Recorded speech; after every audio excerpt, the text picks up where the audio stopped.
नारदानंद सरस्वती जी महाराज नैमिषारण्य के, जहां 88,000 ऋषियों की परम तपोभूमि है, वहां सत्संग करते। लाखों उनके सत्संग प्रेमी जन थे। तो उनके शिष्य स्वामी श्री विवेकानंद जी महाराज, बड़े अच्छे ज्ञानी महात्मा, वो नए कपड़ा पहनकर एकदम आए।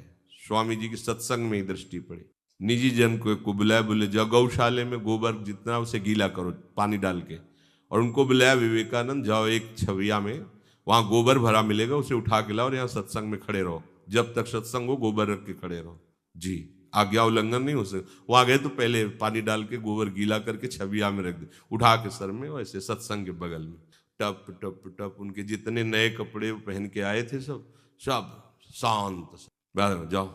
वही आखिरी में वहां के महंत बने। महाराज जी की जो गादी थी उसी का संचालन कर, अहंकार का मिटिया मेट। गुरुजनों की दृष्टि अहंकार पे होती, साधन पे नहीं होती। साधन तो उनका दिया हुआ है, वो खुद जान रहे ना। तुम्हें जो दूध पिला रहे तो पता ही ना, उनको तुम्हें बताने की जरूरत नहीं। पर वो जो तुम्हारा परमार्थ मार्ग का विरोधी शत्रु तुम्हारे हृदय में बैठा हुआ, उसको तुम नहीं रौंद पाओगे। उसको रौंदने के लिए भगवान गुरुदेव रूप में आते हैं। गुरु गोविंद है, गोविंद ही गुरु है, वो कृपा करते हैं। इस अहंकार को मिटाने की केवल एक ही दवा है, भगवत प्रेमी महात्माओं के चरणों में अपनी मर्जी को मिला देना। भगवान के रहते हुए आज तक हमारा उद्धार नहीं हुआ, अनंत जन्म हो गए, लेकिन जब संत का मिलन हुआ तो अब उद्धार निश्चित हो गया। इसीलिए मोरे मन प्रभु वश विश्वासा, राम ते अधिक राम कर दासा। भगवत कृपा उतना ही अधिक आपके ऊपर उतरती चली जाएगी जितना आप अहंकार समर्पित कर दिए। जो थोड़ा भी अपना बल मानता है तो आती हुई भगवत कृपा इंतजार करती है, उसका समय लगेगा बहुत से, क्योंकि आश्रित है, नष्ट नहीं होगा। नामे भक्ता प्रणश्यति, भाग ले बहुत बड़ा मैदान है, भाग कब तक भागेगा, जब थक जाएगा तो फिर लौट के देखेगा, और जब लौट के देखेगा तो वहां अकृपा नहीं मिलेगी। यही हमारे प्रभु का स्वभाव है। विमुख भये निमिषहु न अकृपा, जब चितए तब वैसे बलिहार है, जब चितए तब। पर इतना समय तो बर्बाद हो रहा है ना उनको, वो तो अगाध ज्ञान समुद्र है, उनकी तरफ थोड़ी ये होगा कि अब वो रोष नहीं। जब चितए तब वैसे, विमुख भये निमिषौ न अकृपा, जब चितए, वो इंतजार करेगी कृपा।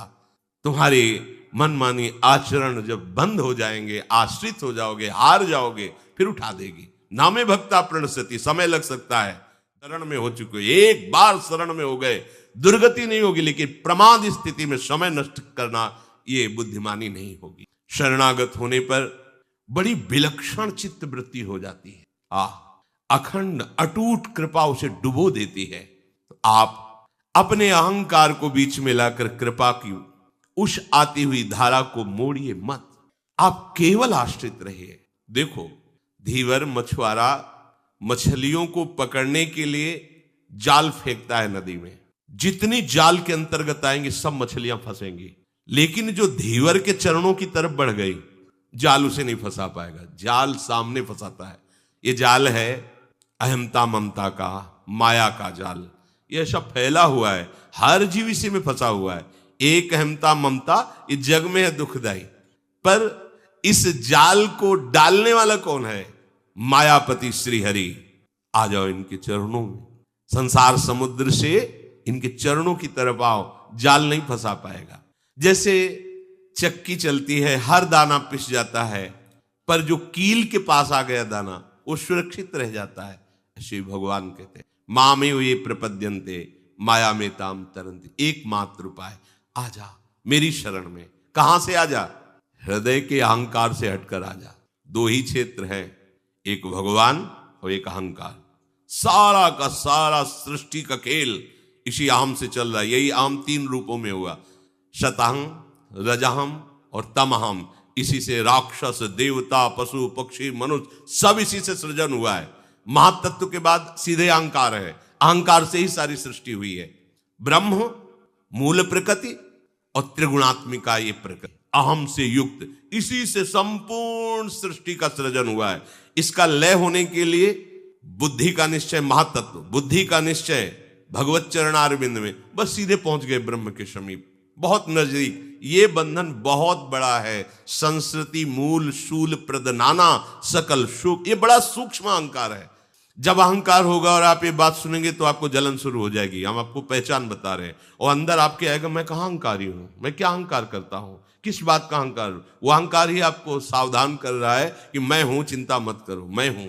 और जब आपके अंदर ये बात ना आवे और आपको रोना आ जाए, वास्तविक भ्रम हो गया, तो आप समझ लेना कि सही मार्ग पे आप चल रहे, आपका मार्ग से। जब आपको रोना आवे, भगवत बातें सुनकर कब मेरी ऐसी स्थिति होगी, कब मैं अहंकार रहित होऊंगा, नाथ में अपने आप सुधार शुरू हो जाएगा।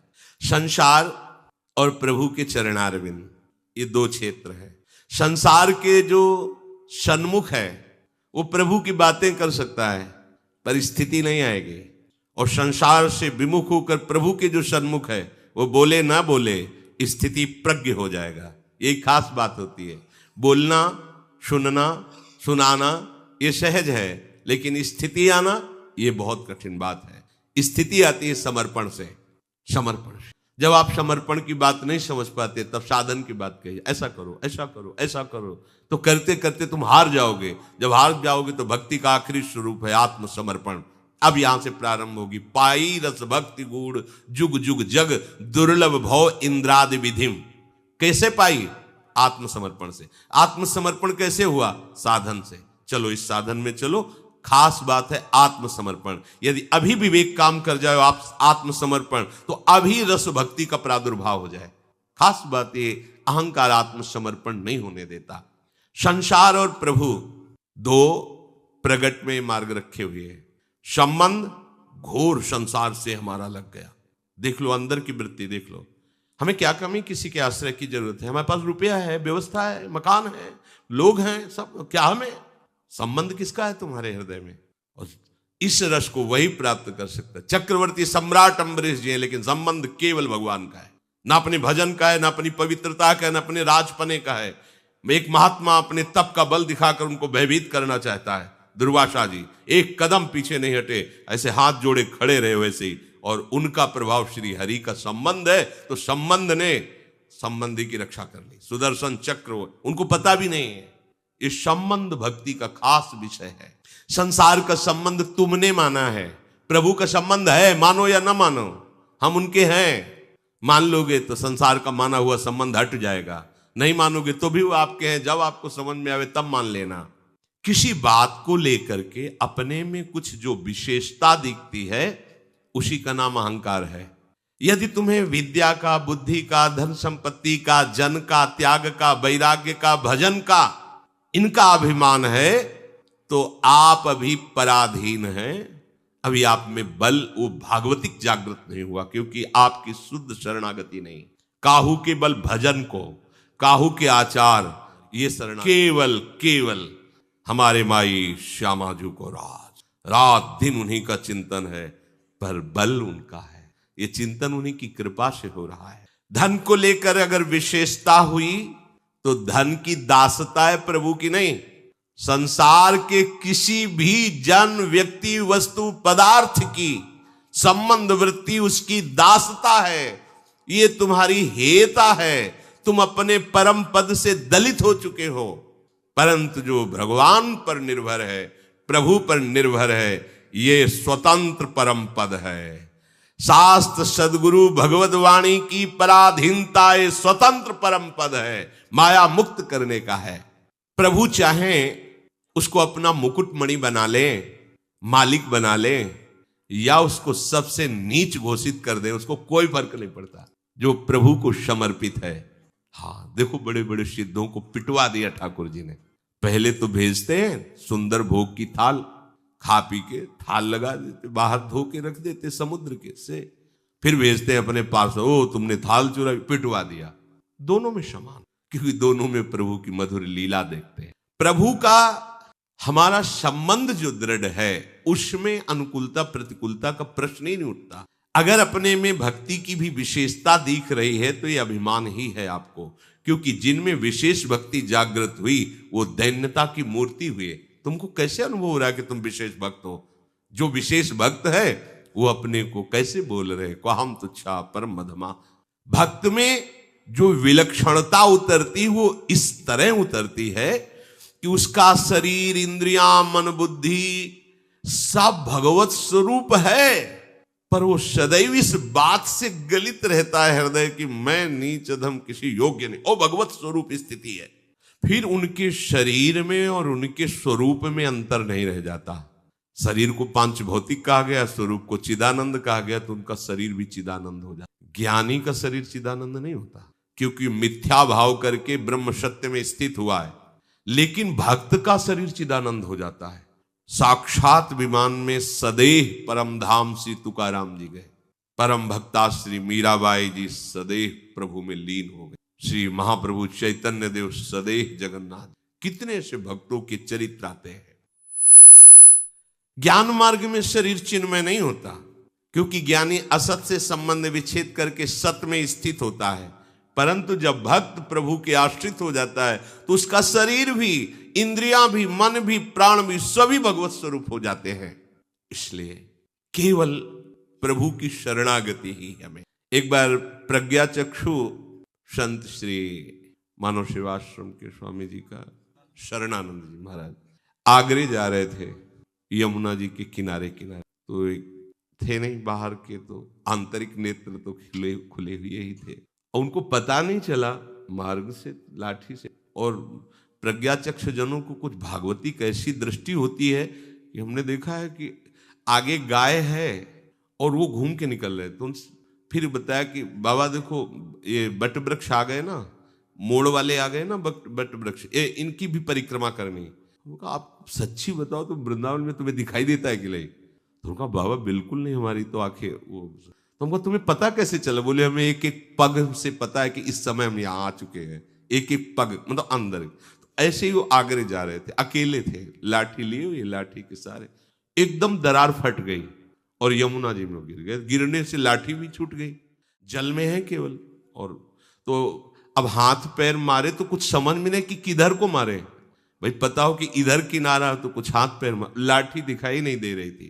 अब एक बात केवल आई कि भगवान ही सहारा है, छोड़ दिया अपने। अगर मृत्यु का समय आ गया है तो शरीर छूट जाए, अगर भगवान को बचाना है तो वही बचा सकते हैं। तो बस हे प्रभु, हे हरि, हम आपकी अंतिम में एकदम भगवत स्मरण।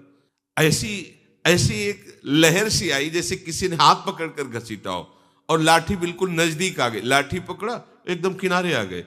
उसी दिन से उन्होंने अपना नाम शरणानंद। अरे प्रभु ने ये तो बात सुनने में सरल लगी, लेकिन उनकी बात थी, उनकी हृदय की, कि अब तो प्राण जा रहे हैं, तैरना आता नहीं है, और किधर हाथ पैर मारे कुछ दिखाई नहीं दे रहा, किनारा किधर पता ही नहीं है, और जो लाठी एक सहारा था वो भी छूट गई। अब उनका हृदयार्थ भाव में प्रभु ओ ये चमत्कार प्रभु ने कृपा की। लाठी स्वयं आ गई नजदीक। स्वयं क्या हो, हाथ पकड़ कर निकाल लिए। वो सर्व सामर्थ्य। पर छोड़ दो, हाथ पैर मारना छोड़ दो। तुम्हें दिखाई नहीं दे रहा कि तुम भव समुद्र से किधर जाओगे, किनारा कहाँ है? हाथ पैर मारना, अहंकार छोड़ो, ऐसे आश्रित हो जाओ। तो पकड़ करके लाठी दे दी, साधन दे दिया। लाठी क्या है? साधन। ये पकड़ साधन, चल इस साधन से चल, और ये किनारा है, तैरने की जरूरत नहीं, ये किनारा है और ये चल। ये भगवत कृपा से प्राप्त। हम लोग अंधे हैं, हमें पता नहीं कि हमारा क्या साधन होना चाहिए जिससे हम भगवत प्राप्त हो सकते हैं। वो प्रभु ही साधन देते हैं, प्रभु ही हमें संसार किनारे ले आए। देखो ना, श्री धाम में आ गए हो, शरणागत हो गए हो, किनारे लग गए हो। हाँ, लाठी मिल गई, साधन, चलो अब इसी के सहारे चलो, आप पहुंच जाओगे, अपने भवन तक पहुंच जाओगे। स्वामिनी जी बड़ी कृपालु है। हमारी केवल भगवत चरणारविंद की निष्ठा जागृत हो जाए, अहम शून्य।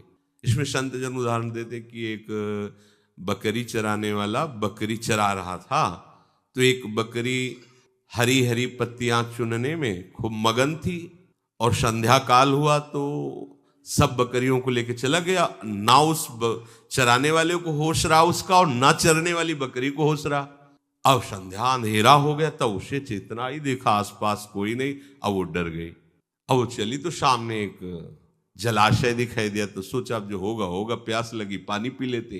अब जो होगा, पानी पीने गई तो पानी पीते ही उसको वहां गीले में ऐसे पंजे दिखाई दिए। तो किसी बलवान का पंजा है, देखते ही प्रयोग करके बैठ गई वहीं। भेड़िया आया तो उसकी तो लार टपकने लगी, बकरी है खाने को अच्छा मिलेगा। बकरी ने कहा, ये पंजा देख रहे हो? इसके सहारे सिंह का पंजा। भाग गया भेड़िया कि अरे अगर सिंह ने इसकी रक्षा तो वो हमें मार डालेगा, भाग। अब उसको और विश्वास हो गया। अनुभूतियां भगवत चरणारविंद की समर्पण वृत्ति को और बढ़ाती हैं, और उसको और विश्वास हुआ, अरे बचा लिया मुझे। ऐसे जो भी जीव आता और उसकी तरफ गुर्राता तो बड़े ठसक में कहते, ये पंजा देख रहे हो? ये तो सिंह की परिचय। भाग जाते। सिंह आया और दहाड़ मारी, शाम के अंधेरे से लेके अभी तक इसी पंजे के सहारे में बचती रही हूं, इस पंजे को देख लो। मैंने कहा, अच्छा ये तो मेरा ही पंजा है। तो बोले, अब हम तो इस पंजे के सहारे से अभी तक बचती रही। अब तो उन्होंने कहा, फिर तुम चिंता मत करो, पंजा तो हमारा ही है। हाथी को कहा, सूंड से उठाओ इसको, अपनी पीठ में बैठा और पूरे जंगल की कोमल कोमल पत्तियां इसको चराओ और अपनी पीठ पे रखना, कोई भी इसको छेड़ न सके। समझे इसका आशय? संसार वन में हम भोगों की विषय चाट में भूल गए, और जो काल रूपी चरवाहा है वो हमको चरा रहा था विषयों में, हमारे समय को नष्ट कर रहा है। अब चरते हुए हम भूल गए, अपनी मदांधता में, अपने स्वाद में हम भूल गए। अब ध्यान आया कि अरे ये तो रात्रि का समय, अब तो मृत्यु का समय आएगा, मुझे कौन बचा सकता है? एकमात्र है गहरे पंजे जिनके हैं, श्री हरि चरणारविंद। आश्रय ले लिया तो जिए काल बस ना परे, जो इन चरणों का आश्रय समुझ जाए शरण, ते डरत ना काल डर। फिर लोग कहते हैं कि महात्मा लोग तो बड़ी मौज ले रहे हैं यार, ये सिंह की शरण में हुए, उसका हुक्म हुआ कि कोमल कोमल पूरे जंगल की पत्तियां लाके इसको पो। क्यों? क्योंकि मेरी शरण में है, मेरी शरण में विश्व ब्रह्मांड की समस्त सिद्धियां, समस्त संपत्तियां उसके चरणों में लुटती हैं जो भगवद आश्रित हो जाता है। एकमात्र भगवान का वैभव है सब अनंत ब्रह्मांड, और उन्हीं वैभवपति की शरण में अब उसके लिए क्या कमी? जाके राम धनी वाक्य कौन कमी? हम प्रभु के चरणों का आश्रय ले लेंगे तो वो हमें जना देंगे कि मैं कौन हूं। हमें पता नहीं कौन प्रभु है। रोज वो देखते हैं, हमसे मिलते हैं, रोज आते हैं हमारे पास, हमसे मिलते हैं, पर कौन से रूप में आते हैं ये हम पहचान नहीं। पर वो जब रोज देखेंगे ना कि तुम उसी पंजे के सहारे बैठे हो, तो एक दिन बता देंगे कि ये मेरा ही पंजा है, और अब देख मेरा समग्र ऐश्वर्य, समग्र ज्ञान, समग्र प्रेम मैं तुझे पूर्ण कर देता हूं, अब किसी अन्य की जरूरत नहीं।